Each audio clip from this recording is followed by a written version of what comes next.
Juste avant d'aborder le thème central de ma thèse, je tiens à préciser que plusieurs des artefacts qu'on a déterrés avaient aucun lien avec le sujet de ma recherche. Que raconte Hochelaga, Terre des âmes? C'est une longue histoire. On parle d'une fresque historique de 700 ans d'histoire. Oh. Donc, c'est un archéologue qui fait une soutenance de thèse. Il a travaillé pendant 10 ans pour retracer justement toute cette fresque historique-là. Donc, on creuse dans un sinkhole pour retracer 700 ans d'histoire. Il s'est passé quelque chose au stade McGill. On creuse aussi dans la terre, puis on trouve de la boue, si je comprends bien. Pour le tournage, c'était incroyable, mais c'est quand même...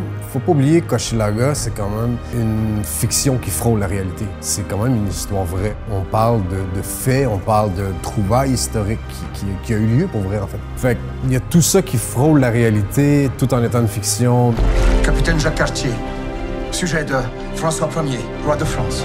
C'est l'histoire de Montréal, c'est l'histoire des Québécois, c'est l'histoire des Canadiens, mais c'est une histoire quand même autant chez les Premières Nations. Et puis c'est rare qu'on a le privilège de mettre les Premières Nations en avant-plan comme ça au cinéma.